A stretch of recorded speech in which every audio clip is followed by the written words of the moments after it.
이슈도 얘기를 해보려고 하는데요. 네. 요즘 최기영 선배가 취재하고 있는 내용을 좀 이번 시간에 다뤄보려고 합니다. 이 진실과 화해를 위한 과거사 정리위원회에서 이 납북 어부들의 피해 조사를 했는데 일단 이 납북 귀환 어부가 뭔지부터 좀 설명을 해주실까요? 네.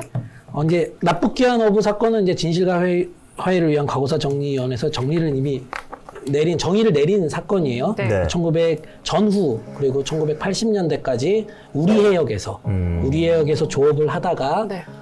북한 경비정에 의해 납북된 후 이제 돌아옵니다. 당시에 굉장히 네. 많은 분들이 돌아오는데 돌아온 후에 다시 그 당시에 방공법, 수산업법으로 처벌받은 자, 그러니까 납북됐음에도 불구하고 1차로 납북 피해를 입고 2차로 돌아와서 방공법, 수산업법으로 처벌을 받고 그리고 3차로 몇 년 후에 이분들의 일부가 이제 간첩으로 조작돼서 수사기관에, 공안기관에서 간첩으로 조작돼서 3차 피해를 입는 경우인데 그렇게 이제 이 사건이 정리가 돼 있어요. 네.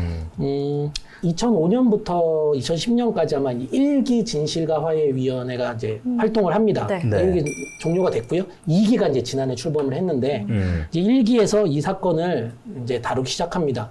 이 사건에 대해서 이제 진실 규명, 명예회복을 위해서. 네. 근데 이제 3,648명의 명단을 찾을 수 없으니 피해자를 전국의 법원의 판결문을 전부 다 뒤집니다. 방공법, 수산업법으로 처벌받은 자에 대한. 그래서 1,327명의 명단을 확보를 해요. 진실과 화해위원회 실제로. 네. 그리고 이제 이 중에 800명을 전국 지자체에서 다시 조사를 하게 되고요. 660명을 실제 이제 거주를 확인하게 됩니다. 그리고 300명 정도는 실제 피해 조사를 하게 되고요.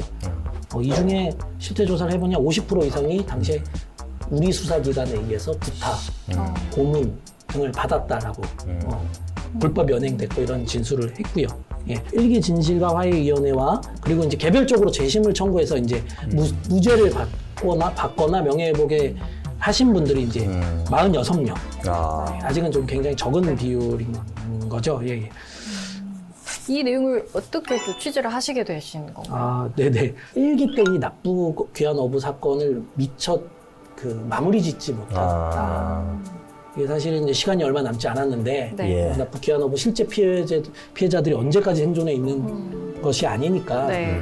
그래서 2기에서 가장 먼저 시급하게 좀 해결해야 될 사건은 이제 납북 귀환 어부 사건을 선정을 한 것 같고요. 선정을 했고요. 지금 7건의 피해가 세로가 접수됐어요. 그 중에 이제 2건이 강원도 고성 피해로 알고 있고요. 아마 이제 계속 지금 전국적으로 피해 접수를 더 받고 있는 그런 상황입니다. 네네. 정부에서는 이런 사람들이 있었는지조차 모르고 있다가 나중에 이제 이런 납북자들이 지금 북한의 그러니까 국군 포로들도 있고요. 그 납북자들이 그런 서해상이나 동해상에서 납북된 분들뿐만 아니라 중국의 연변 자치주나 이런 쪽에서 활동하시는 분들도 납북이 되신 분들이 있어요. 강제로 납치가 돼가지고. 근데 이분들에 대한 건 아직도 정부가 소재 파악이라든지 이분들의 어떤 귀환이라든지 이런 거는 해결이 안 된 분들이 많다. 50년 전 일을 왜 이제 와서 얘기하는 게 의미가 있을까라고 얘기할 수 있지만 저는 사실 이제 현재 진행형이라고 생각을 해요. 아직 생존자가 아직 적지만 생존자가 생존해 있고. 그렇죠. 그리고 이제 이 공안 사건 특히 이제 이런 사건들의 대표적인 피해 또 다른 유형이 이제 연자제잖아요. 그렇죠. 네. 간첩의 가족이다. 낙인이 찍혀. 그 자녀들 이런 경우에는 아직 굉장히 젊어요. 50대, 60대인 경우도 많고. 근데 실제로 제가 많은 분들을 만나 뵀는데 취업을 아무도 못했어요. 대부분 취업을 못해서. 소위 얘기해서 빨간 줄이가 있는 거잖아요. 네, 그런 분들이 이제 아까 제가 46건이 재심해서 무죄를 받았다고 하지만 네.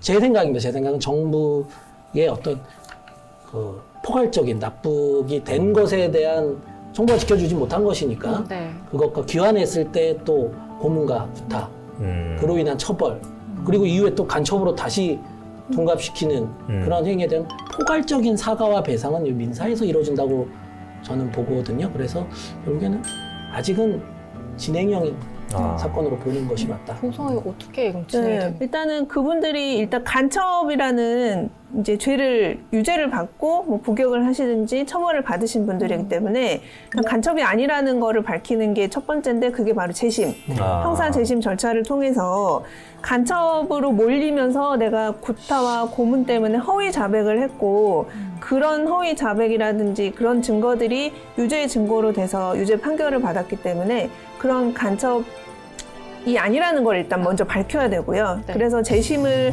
거쳐서 재심 판결 받아서 무죄 판결 받은 다음에 고문을 하고 불법 구금을 해서 불법 행위를 했잖아요. 국가 공무원들이 경찰이라든지 뭐 검찰이라든지 그러면 그들을 상대로 이제 민사상 손해배상 청구 소송을 할 수가 있고요. 또 그들이 공무원인데 국가는 그들을 관리를 못했기 그렇죠. 때문에 국가 상대로 손해배상 청구 소송해서 배상을 받을 수가 있고 간첩죄로 복역을 이제 구속돼서 몇 년 동안 실형 선고를 받고 복역하셨으면은 구금 일수에 따라서 형사 보상 청구도 할 수가 있어요. 그래서 형사 보상, 불법 행위에 의한 손해배상 청구, 국가를 상대로 한 손해배상 청구해서 이제 그동안의 배상도 받으시고 제일 중요한 거는 이제 간첩이 아니라는 명예 회복. 네. 그게 제일 중요한 거겠죠. 그래서 이제 사실 이제 10월 7일 날 네. 중요한 재판이 있습니다. 제가 아까 전에 동해안에서는 한 번도 네. 전례가 없다 그랬는데 예. 속초 창도 사건이라고 있어요. 네.